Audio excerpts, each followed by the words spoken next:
Сербии примерно за 600 миллионов евро. Александр Сергеевич, готов ли «Газпром» продать за такую скромную сумму один из самых ценных своих зарубежных активов? Ну, давайте мы немножко про нефтяную индустрию Сербии поговорим, а то как-то мы касались на этом канале этой темы немножко в другом контексте, но теперь контекст у нас новый. Что за зверь нефтяная индустрия Сербии? Как и многое на территории бывшей Югославии, это, собственно говоря, наследие еще времен Тита. Если посмотреть на имеющиеся активы вот в рамках НИС, которые остались на территории Сербии, которые находятся за пределами территории Сербии, то к концу нулевых годов, а мы сейчас начнем с конца нулевых годов, сделаем маленький экскурс в 90-е годы, и потом постепенно-постепенно дойдем до дня сегодняшнего, чтобы вот ответить на этот чудесный внезапно возникший вопрос благодаря президенту Сербии. Итак, нулевые годы. Сербия только-только оправилась немножечко от режима санкций. На Сербию были наложены санкции в свое время. Только-только начала как-то входить в общую европейскую семью народов. Но с 2005 года нефтяная индустрия Сербии находилась не просто в упадке, она доживала, по сути, свои последние дни. Компания приносила с пятого года чистый убыток. В восьмом году этот чистый убыток порядка 100 миллионов долларов составлял. И перспектив практически никаких не было. Связано это было, и вот тут мы немножечко возвращаемся в 90-е годы, с простым фактом. В 1999 году НАТО совершила агрессию против Сербии. Ну, как-то и в Сербии это немножечко подзабылось, не на уровне каждого отдельно взятого гражданина, но, знаете, кто старое помянет. Это ж уже 25 лет назад было, вот в этом году 26-й год. Ребят, ну чего жить в прошлом? Так вот, была агрессия против Сербии. Сербию немножечко, знаете ли, бомбили. Ну, Сербию немножечко бомбили, в том числе немножечко, самую малость, бомбили ее нефтеперерабатывающие предприятия. Собственно говоря, на территории Сербии было два завода. Один завод в Панчево, другой завод в Нови Саде, получившим печальное известие известность в 2024 году. Там трагедия произошла, но это не связано с этой темой, просто вдруг вы слышали про Нови Сад, это вот, да, это вот там же есть завод. И бомбили эти заводы, на заводе в Панчево погибло 3 человека при бомбардировках, завод в Нови Саде до сих пор некоторые части этого завода, ну, скажем так, неплохо было бы вот исследовать их на предмет, а вдруг там что-то еще осталось после бомбардировок. Это знаете, как вот в Крыму и в городе федерального значения Севастополь периодически находят какие-нибудь следы давно прошедшей войны. Когда какая-нибудь бомба авиационная немецкая обнаруживается, и ее, значит, вывозят, чтобы взорвать на удалении от всех. Вот что-то такое может быть на территории Сербии, вплоть до того, что что-то такое может быть в том же самом Нови Саде. Это я привожу в качестве некой иллюстрации того, насколько серьезный след оставила вот эта ситуация, сложившаяся в 1999 году. Безусловно, 1999 год был фактически кульминацией трагедии, которая шла все 90-е годы, но мы сейчас погружаться в эту историю не будем, для этого есть специально обученные люди, вот они вам наверняка что-нибудь расскажут. Что здесь интересно? Завод в Панчево был очень развитый для своего времени. Завод в Нови Саде был хорош для своего времени. Но после смерти Тито, по большому счету, развитие нефтяной индустрии, ну, можно вот так вот с небольшой натяжкой сказать, прекратилось. 90% всех автозаправочных станций, входивших в периметр этой самой нефтяной индустрии Сербии по состоянию на нулевые годы, ну, конец 90-х и на нулевые годы, были построены при Тито. То есть 10% это вот последние, ну, следующие 20 лет после его смерти фактически. Мы берем мы нулевые годы фактически вычеркиваем, потому что там, ну, совсем было глухо, плохо и ай-яй-яй. Вот все, что смогли построить в 80-е, в 90-е годы, это 10% от общего объема. Развитие предприятий нефтеперерабатывающих, ну тоже, а чего, и так все хорошо. Потом бомбардировки, которые отбросили перерабатывающий комплекс Сербии на пару-тройку десятилетий назад. Ну, то есть Сербия была, пожалуй, последней страной в Европе, где использовались свинцовые присадки для моторных топлив. А, Ну, для понимания, эти присадки практически больше нигде на тот момент не применялись, ну, потому что это, конечно, эффективная присадка, но немножечко вредная для здоровья, для здоровья людей. Но у людей не было возможности использовать что-то более современное, потому что у вас фактически сначала бомбардировка, у вас уничтожается часть мощностей, просто физически. Потом эмбарго на поставку технологий, на поставку оборудования, на поставку услуг, на поставку всего. И вы не можете восстановить полноценно эти мощности. Все, что смогли сделать, вы сделали. Но это все, что смогли, это, ну, крохи, это слезы, это практически ни о чем. При всем уважении к сербским инженерам, к сербским специалистам, которые в тех очень сложных условиях смогли все же запустить перерабатывающие предприятия и заставить их работать. То есть страна не осталась вообще без ничего. Нет, предприятие работало. Однако и потребности сократились, и мощности сократились, и технологическое отставание стало прослеживаться. С 2005 года, как я уже сказал, чистый убыток стала приносить нефтяная индустрия Сербии. Ее на внутреннем рынке уже теснили зарубежные игроки. То есть, знаете, когда с вас снимают санкции, это в ситуации, когда вы оказались проигравшей стороной, когда вы надеялись на некое снисхождение к себе, но этого снисхождения вы, по сути, не получили. Я почему говорю про снисхождение? У меня был у меня период в жизни, когда я преподавал, вот, и у меня были студенты, двое из Сербии, прекрасно говорящие по-русски, просто шикарнейшие. Вот если вы встретили бы ребят, вы бы вот серьезно, ничем не выдавало, что они вот не из России, изумительно говорившие по-русски, и мы с ними как-то вот разговорились про эту всю ситуацию, это был далекий 2004-2005 годы, то есть, мягко скажем, это не сегодня, я говорю, ну и как вы? Говорит, ну, у нас вообще все думали, что претензий, по сути, только к Милошевичу. Вот сейчас как бы мы Милошевича, вот скинем, потому что, по сути, Милошевич не смог удержаться еще и потому, что, население сказало, извините, извини, подвинься. Говорят, к тебе претензии. И от нас отстанут. Милошевича скинули, но не отстали. Вот, опять же, санкционный режим, ограничения, которые ударили по экономике, которые ударили по всему абсолютно, что было в Сербии. Потом начали снимать эти санкционные ограничения, Евроассоциация подписана. Но вы для чего нужны? Вы нужны как рынок сбыта. Вы нужны в ситуации, когда вот-вот произойдет мировой экономический кризис. К нему, конечно, никто не готовился. Но этот контекст тоже, точнее, эту ситуацию тоже нужно понимать для контекста, который, образовался с конца нулевых по настоящий момент в Европе. А для понимания еще этого контекста нужно заметить, что загрузка нефтеперерабатывающих мощностей в Европейском Союзе, мягко скажем, была далека от 100%. Ну, понятно, загрузка никогда не бывает 100%, но когда она у вас падает до 75% и меньше, тут возникают вопросы. Ребята, а почему так? Потому что, если 90% загрузка, это нормально. 80%, тоже, в общем, можно объяснить как-то межремонтными, остановкой на капитальный ремонт и все такое прочее. Но 75, менее 75. Ай-яй-яй, а что у вас там происходит? У нефтеперерабатывающих предприятий, у нефтегазовых компаний в Евросоюзе к концу нулевых годов тоже возникли некоторые сложности.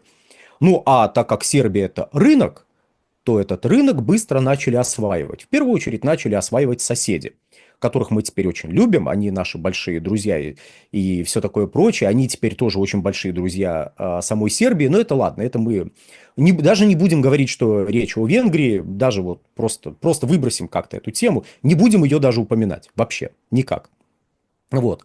Венгры стали осваивать, ой, извините, проговорился, так вот, стали ряд других, Бывает. да, совершенно случайно. Так вот, стали осваивать другие предприятия, и доля низ на внутреннем рынке, то есть у вас проблемы с нефтепереработкой, у вас есть сбытовая сеть, то есть сеть заправок устаревших, топливо ваше откровенно не соответствует уже никаким современным нормам. У вас есть добычные мощности, но они также, мягко скажем, не выдающиеся. То есть НИС – это вертикально интегрированная компания, но ее позиции на внутреннем рынке стали сдвигаться в сторону уменьшения под давлением соседей.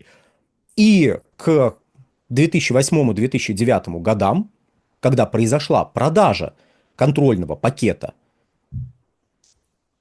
доля НИС опустилась ниже отметки в 2/3. Казалось бы, ну, вы вот укорененная компания, как-то меньше 2/3. А так, вы не нужны как перерабатывающие мощности вашим соседям. У них и так недозагружено. Вы позволяете дозагрузить их мощности. Что самое интересное, проблема недозагрузки мощностей остается и в данный момент. Соответственно, когда вы пытаетесь, ну как, когда у нас пытаются оценивать, а вот что там у них творится в Европе, какие шаги предпринимаются, этот фактор тоже надо учитывать, но это ладно. Это мы забежали вперед. То есть, еще раз зафиксируем. НИС – отсталая компания, приносящая чистый убыток, а рынок Сербии интересен как рынок, он не интересен как активы, которые там располагаются, разве что Рынок купить сбыта, давайте уточним. рынок сбыта. Нет, можно Да. купить активы, но и закрыть к чертовой матери, потому что, ну, зачем вы такие красивые нужны? Купить по бросовой цене, и вот все, и забыли. А почему я считаю, что именно так бы поступили? Ну, я думаю, наши уважаемые зрители, ну, в основном в курсе, как поступали с предприятиями на территории Советского Союза, которые покупались эффективными западными собственниками. Что с ними происходило? Куда девались эти предприятия? Зачем их покупали? Вот. Напишите в комментариях, что же происходило с этими комментариями, да, с этими предприятиями. Так вот, и тут возникает идея, возникает идея в Российской Федерации, давайте мы купим этот актив. Почему его имело смысл купить для наших компаний? Потому что это какой-никакой, но актив на территории Европы, а наш бизнес старался развиваться в Европе. То есть, когда у нас говорят, ой, ну все, у нас тут все было куплено, все было распродано, нет. К концу нулевых немножко другая была ситуация. Вот, там уже немножечко подвижки стали идти в другую сторону, и нашим компаниям были интересны активы на территории Европы, и эти активы покупались. В том числе компаниями с государственным участием. Покупались активы на территории Италии, покупались активы на территории Германии, создавались совместные проекты с тем же самым немецким бизнесом. Понятно, к чему. Понятно, как это выглядит из дня сегодняшнего, но это не немецкий бизнес сделал. Так, на секунду. А то у нас люди тоже умные задним умом и такие, о, так надо же было думать, что 22-й год наступит и вот будет вот так. Очень хорошо. Я надеюсь, каждый из вас купил уже лотерейный билет или должным образом вложил свои деньги в акции, которые завтра вырастут в 4 раза, раз вы такие большие молодцы, и можете загадывать на такие продолжительные сроки. На тот момент ситуация была иной, контекст был иным, кризис прошел, что еще больше открывало возможности на территории Европейского Союза, потому что, как ни удивительно, но наши компании нефтегазовые с государственным участием оказались немножко эффективней в ряде ситуаций, чем частный западный бизнес, который говорил, ой, притом частный западный бизнес, он разного масштаба. Какие-то компании побольше, какие-то поменьше, какие-то совсем себя плохо чувствовали, и вот их позиции начали сдвигать, но это, опять же, мы забегаем вперед, и тут возвращаемся в самое начало. Уважаемый господин Вучич, я не знаю, может быть, конечно, это на самом деле это не то, чем это кажется. Это вовсе не попытка, ребята, смотрите, у нас на территории русская компания, а введите против нее санкции, будьте любезны. Ну, при всем уважении, если вдруг нас смотрят ответственные люди, которые не любят, когда ругают Вучича, возможно, господину Вучичу тогда нужно было как-то вот четче формулировать свои мысли, чтобы не возникало необходимости в очередной раз. Просто многие забыли, что господина Вучича ругали и в 10-х годах, но тогда из серии, ну зачем вы его ругаете? Ну он такой замечательный, такой отличный политик, сербское руководство, оно вообще такое классное, оно очень любит Россию. Да, одной ногой любят Россию, другой ногой любят Соединенные Штаты, и вот в этом шпагате, при всем уважении, но шпагат, как показала практика последних лет 10, это не очень удобная поза. Ну да, в Я общем, у понимаю. нас есть шпагатники, которые сейчас находятся Ну вот, между Ростовом и Москвой. Ну, это Но это не самые лучшие Москвой, а примеры Подмосковьем. А Подмосковья. Подмосковьем. Да. Подмосковьем, да, не будем это. До Москвы пока шпагат не дотянулся. Вот.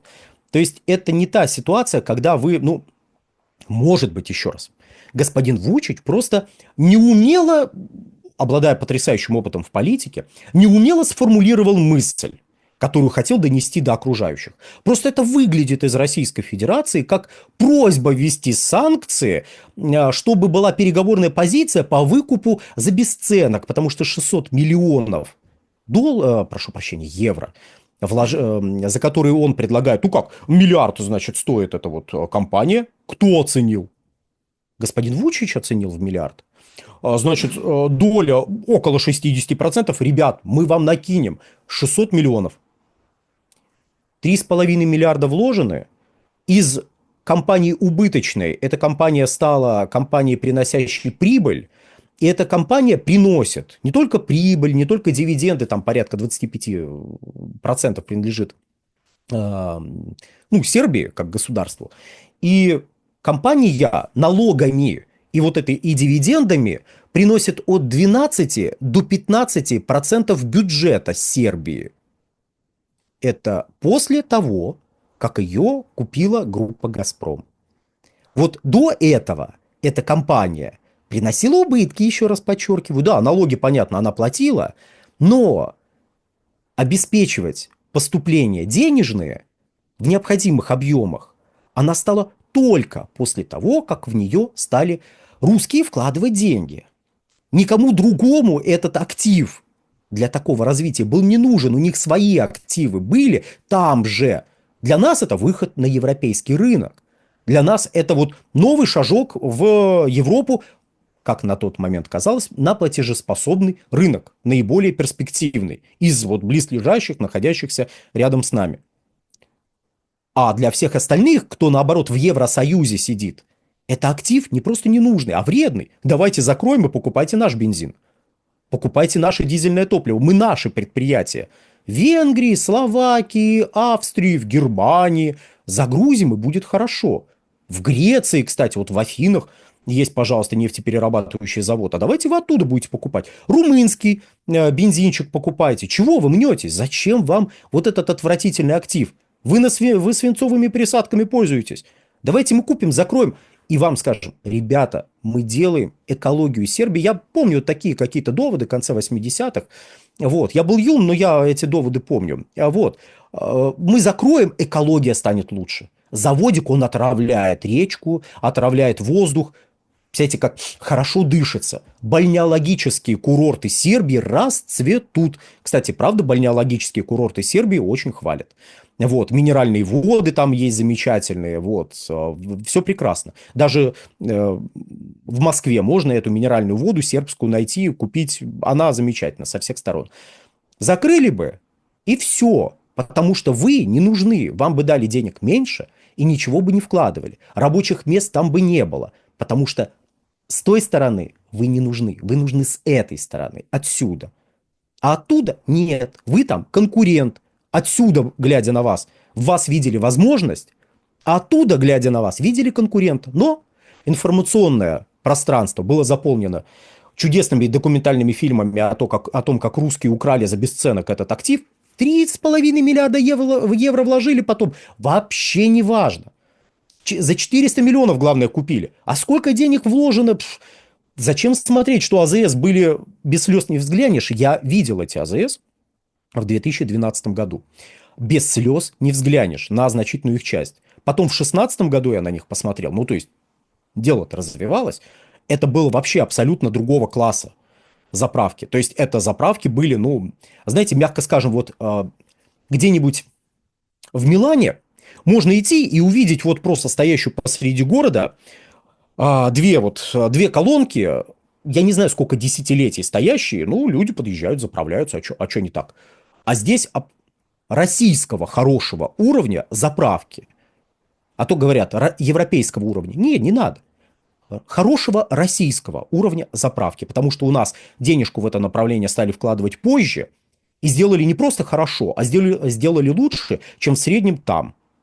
И в Сербии сделали так же, как у нас. Поэтому в Сербии стало лучше, чем в среднем вот по региону уж точно. Я надеюсь, что заявление Вучича было сугубо политическим, направленным. Мы его просто неправильно поняли. Я уверен, мы его просто неправильно поняли. Ну, думаю, да, это было такой кивок в сторону Запада в рамках вот этой вот двухстульной политики. И ничего серьезного из этого не выйдет, потому что, в общем-то, все понимают. И я вас благодарю, что вы так неполиткорректно, прямо и совершенно по полочкам разложили эту нам ситуацию. Благодарю вас, Александр Сергеевич. Уважаемые зрители, подписывайтесь и на этот канал. Подписывайтесь на мой телеграм-канал «Нефтегазовая игра», на телеграм-канал «Инфотек». Да, Борис Леонидович, на Борис Марцинкевич, аналитика, тоже подписывайтесь. Подписывайтесь везде, всюду, до чего можете добраться. Праздники заканчиваются, переходим на обычный режим работы. Пора быть в курсе событий и обязательно Да, оставляйте комментарии. Всего вам доброго. всего хорошего.